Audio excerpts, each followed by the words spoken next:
નમસ્તે વિદ્યાર્થી મિત્રો, ધોરણ 8માં વિજ્ઞાનમાં આજે આપનું સ્વાગત છે. હવે આપણે છેલ્લા લેક્ચરમાં સૂક્ષ્મજીવો વિશે વાત કરતા હતા, એ આજે આગળ વધારવાની છે. સૌથી પહેલી મહત્વની વાત કે સૂક્ષ્મજીવો છે એના આપણે ઉપયોગો તો જોયા હતા.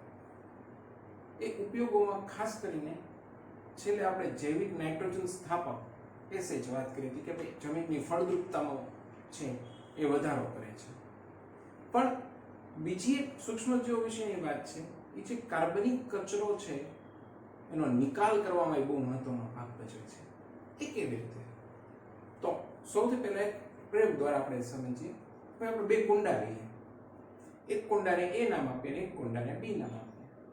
હવે એક કુંડામાં છે ને ઘરમાં આપણા ઘરમાં જે એઠવાડ હોય એ, અથવા તો થોડા જે વનસ્પતિની ડાળીઓ છે, પાંદડા છે, આવા પદાર્થો નાખીએ. જે બી કુંડો છે એમાં કાચના ટુકડા, પ્લાસ્ટિકની થેલીઓ, આવા પદાર્થો નાખીએ. 3-4 અઠવાડિયા સુધી એને રહેવા દઈએ. 3-4 અઠવાડિયા પછી જ્યારે આપણે જોઈએ ને તો બંને કુંડામાં આપણે અવલોકન કરતા એવું જણાય છે કે કુંડા એમાં જે પદાર્થો આપણે નાખ્યા હતા એનું વિઘટન થઈ ગયું છે અને એમાંથી સેન્દ્રિય ખાતર તૈયાર થઈ ગયું હોય છે, જે ઉપયોગી છે જમીન માટે. પણ કુંડા બીમાં જે પ્લાસ્ટિક, જે કાચના ટુકડા નાખ્યા હતા એનું વિઘટન જ થયું નથી, એ એમને એ જ સ્વરૂપે હોય છે. તો આની ઉપરથી ખબર પડે કે સૂક્ષ્મજીવો છે એ વનસ્પતિજન્ય પદાર્થો અથવા જૈવિક પદાર્થો છે એનું વિઘટન કરી શકે છે. આ જ બાબતને આપણે બીજી રીતે કહીએ કે ભાઈ ઘણીવાર આપણે જોઈએ છીએ કે સડતી વનસ્પતિ જમીન ઉપર પડેલી હોય છે, કેટલી મૃત સડતી વનસ્પતિ હોય છે, મૃત પ્રાણીઓ પડેલા હોય છે, પણ થોડા સમય પછી આપણે દેખાતા નથી. તો આ જે સડતી વનસ્પતિ છે, મૃત પ્રાણીઓ છે, એ ખરેખર તો મૃત કાર્બનિક પદાર્થ છે. સૂક્ષ્મજીવો શું કરે છે?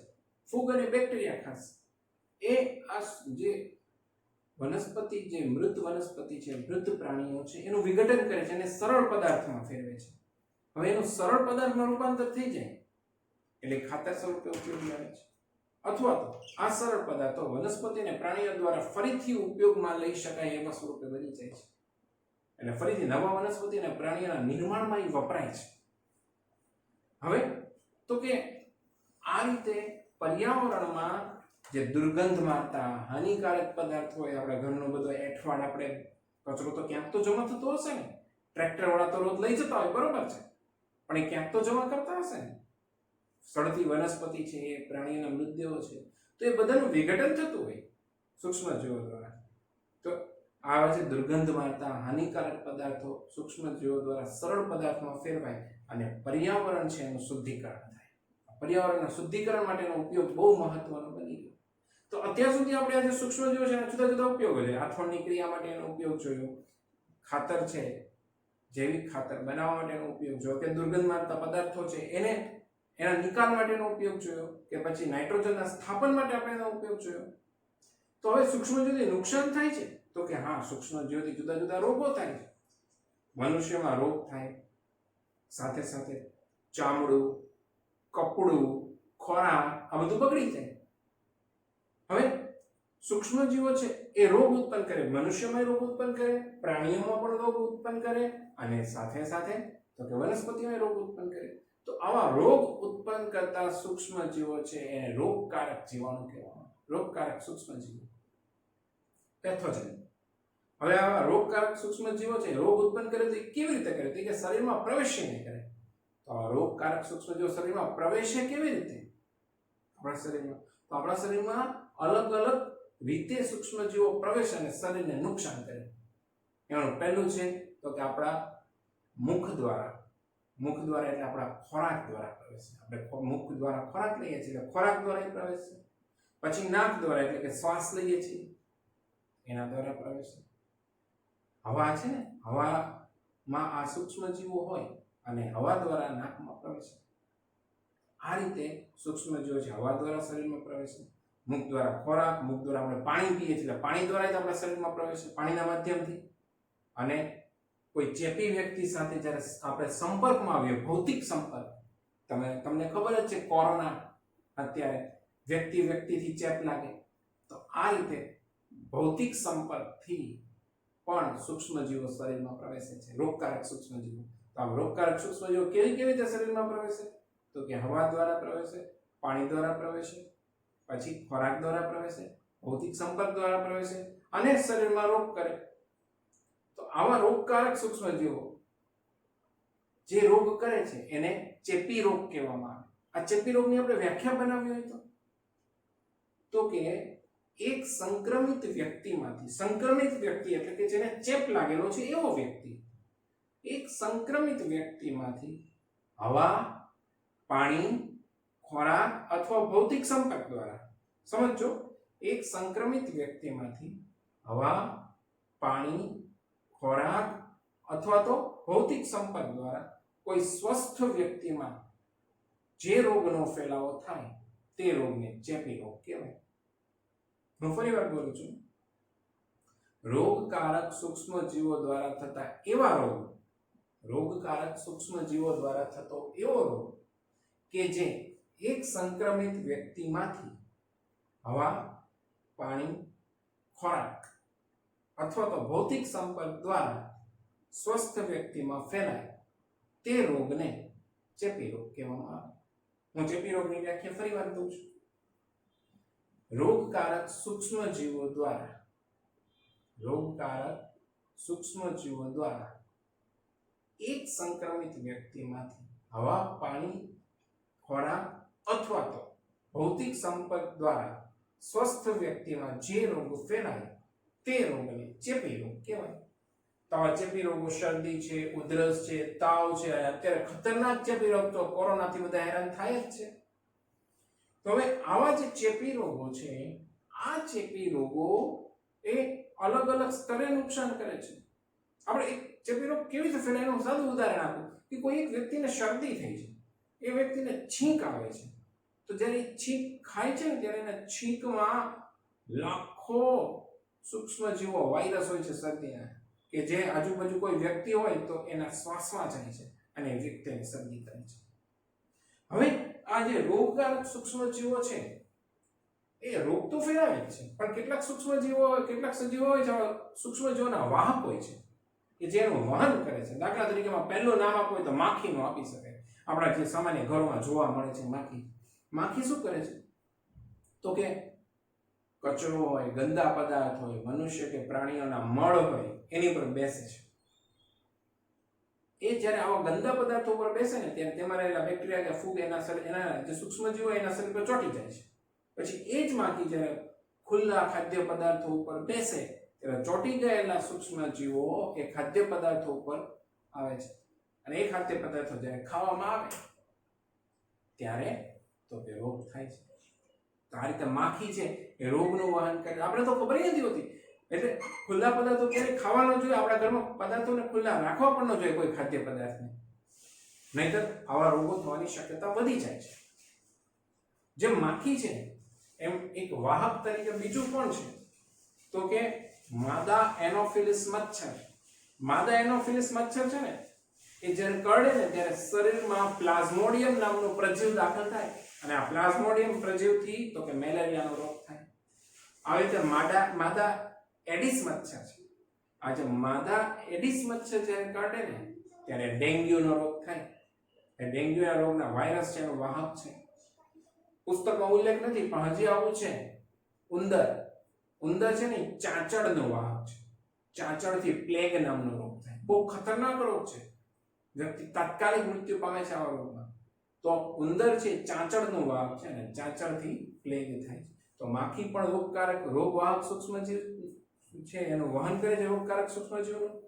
પછી માદા એનોફિલિસ મચ્છર છે, માદા એડિસ મચ્છર છે, પછી ઉંદર છે. આવી રીતે હડકાયું કૂતરું જ્યારે કરડે ને ત્યારે એની જે લાળ હોય ને એમાં હડકવાના વાયરસ હોય અને પછી હડકવાનો રોગ થાય અને એ રોગમાં પણ વ્યક્તિ બચી નથી શકતો. તો આ બધા જે રોગકારક સૂક્ષ્મજીવો છે ને વાહક સજીવો છે જે આપણા શરીરમાં રોગકારક સૂક્ષ્મજીવોને દાખલ કરે છે. એટલે આવા બધા જે રોગવાહક સૂક્ષ્મજીવો હોય છે એનાથી દૂર રહેવું જોઈએ આવા સજીવોથી. ખાસ કરીને મચ્છર મચ્છરથી દૂર રહેવા શું કરવું જોઈએ? તો કે પહેલું કે મચ્છર છે ને એનો પાણીમાં ઉદ્ભવ થાય, પાણીમાં એનું પ્રજનન થાય, અને પ્રજનન થાય એટલે એની સંખ્યા બહુ વધે. તો આપણે શું કરવું જોઈએ? તો કે જ્યાં પાણી જમા થતું હોય ને એનો અટકાવ કરવો જોઈએ. ટાયર છે, કુલર છે, ફૂલદાની છે, આવી જગ્યાએ જ્યાં જ્યાં પાણી જમા થાય, આપણી આજુબાજુ ઘરની આજુબાજુ જ્યાં ખાબોચિયા હોય, તો એને લીધે મચ્છર છે ત્યાં પ્રજનન કરે ને મચ્છરની સંખ્યા વધે, જે રોગ આપણને કરશે. એટલે પાણીને જમા થતું અટકાવવું જોઈએ. આપણી આસપાસની જગ્યા છે ને એ સ્વચ્છ અને શુષ્ક રાખવી પડે, તો આપણે મચ્છરના ત્રાસથી બચી શકીએ. હવે બીજી એક વાત, આ વાત કરીએ આપણે રોગો, જે સૂક્ષ્મજીવો રોગ કરે છે એનું વહન કરતા સજીવોની વાત કરી, ઉપરાંત ચેપી રોગની વાત કરી. હવે વાત કરવાની છે કે કયા કયા રોગો છે, કયા કયા સૂક્ષ્મજીવો દ્વારા ફેલાય છે, અને એને ફેલાતો અટકાવવા કેવી સાવધાની રાખવી જોઈએ એની. તો હવે અહીંયા આખો કોઠો બનાવું છું. સૌથી પહેલા લખું છું રોગ, પછી એ રોગ જે સૂક્ષ્મજીવ દ્વારા થાય એ, પછી તો કે એનો ફેલાવો કેવી રીતે થાય એ, અને એના બચવાના ઉપાયો.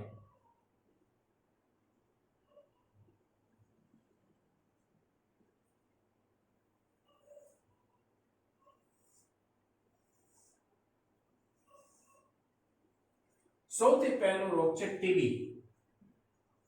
ટીબી નું આખું નામ છે ટ્યુબરક્યુલોસિસ. ચોપડીમાં ટ્યુબરક્યુલોસિસ આપેલું છે, ક્ષય પણ કહેવાય છે. હવે આ જે ટીબી છે એ કોના દ્વારા થાય? તો કે બેક્ટેરિયા. ટીબી ના બેક્ટેરિયા, માઇકોબેક્ટેરિયમ ટ્યુબરક્યુલોસિસ એનું આખું નામ છે, તમારે યાદ રાખવાની જરૂર નથી.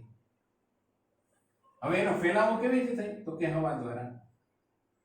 ટીબી, પછી તો કે ઓરી. ઓરી છે એ વાયરસથી થતો રોગ છે, અને એનો ફેલાવો પણ હવાથી થાય છે. પછી અછબડા, એ પણ વાયરસથી થતો રોગ છે, અને એનો ફેલાવો હવા અથવા સંપર્કથી થાય. એટલે અછબડા જેને નીકળ્યા હોય એ વ્યક્તિના સંપર્કમાં આવવાથી આ રોગ થઈ શકે ખરો. પોલિયો, પોલિયો રોગ છે એ પણ વાયરસજન્ય રોગ છે.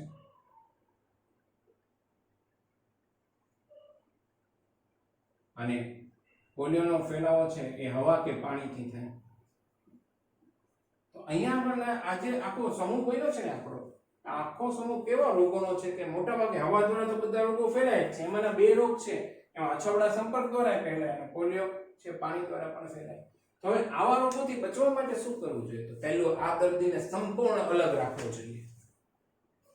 આ દર્દી માટે જે ચીજ વસ્તુ ઉપયોગમાં લેવામાં આવી હોય, દાખલા તરીકે ચાદર, પછી એની માટે જે કપરકામી કે બીજા વાસણ હોય કે જેમાં એને કોઈ ખોરાક લીધો, એને પીવાના પાણીનો ગ્લાસ, એને પણ સંપૂર્ણ અલગ રાખવું જોઈએ. અને યોગ્ય ઉંમરે રસી મુકાવવી જોઈએ. એટલે તમે બધાએ ટીબી, ક્ષયની રસી, બીસીજીની રસી કહેવાય, એ રસી મુકાવી હશે. ઓરી, અછબડા કે પોલિયોની રસી તો તમને ખબર જ છે, એના ટીપાઓ અને એની પ્રચારથી ખૂબ જ ફાયદો થયેલો છે બાળકોને. તે પોલિયોની રસી જ છે એના જે ટીપા આપવામાં આવે છે.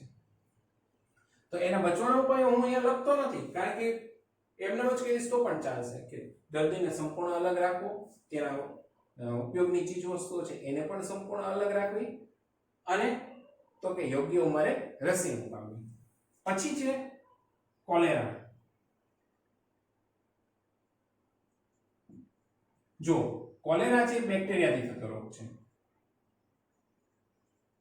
અને એનો ફેલાવો છે પાણીથી થાય છે. પછી ટાઇફોઇડ. ટાઇફોઇડ પણ બેક્ટેરિયાથી થતો રોગ છે.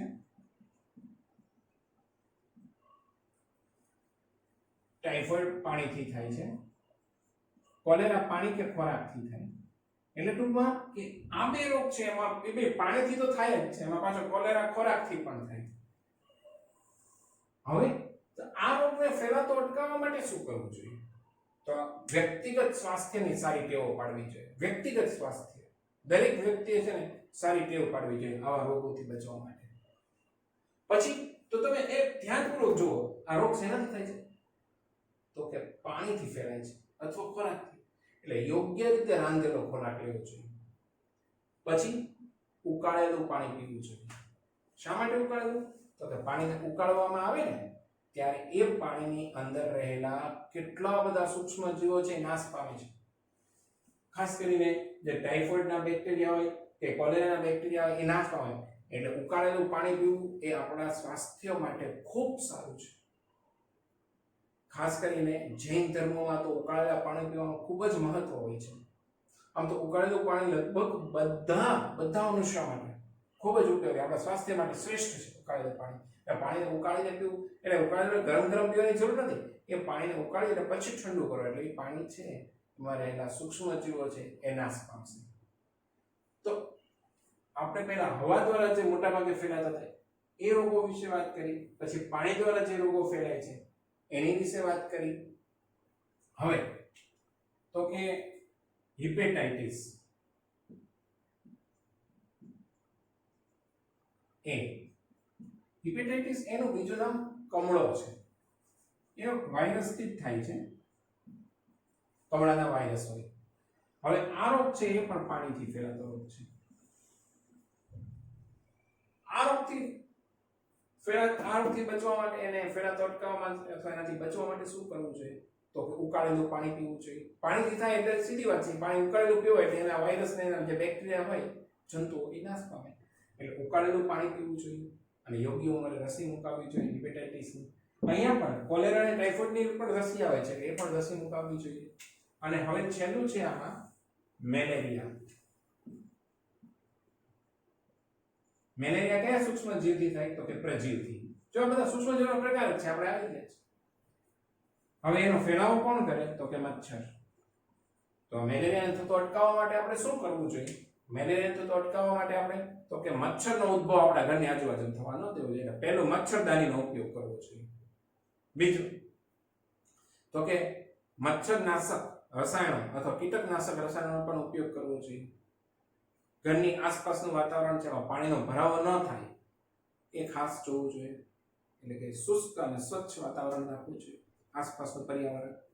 તો આ રીતે જુદા જુદા રોગો, એ રોગો કયા સૂક્ષ્મજીવોથી થાય, એનો ફેલાવો કેવી રીતે થાય અને એનાથી બચવાના ઉપાય આપણે ફરીવાર જોઈ લઈએ. તો ટીબી છે એ બેક્ટેરિયાથી થાય છે અને એનો ફેલાવો હવા દ્વારા થાય છે.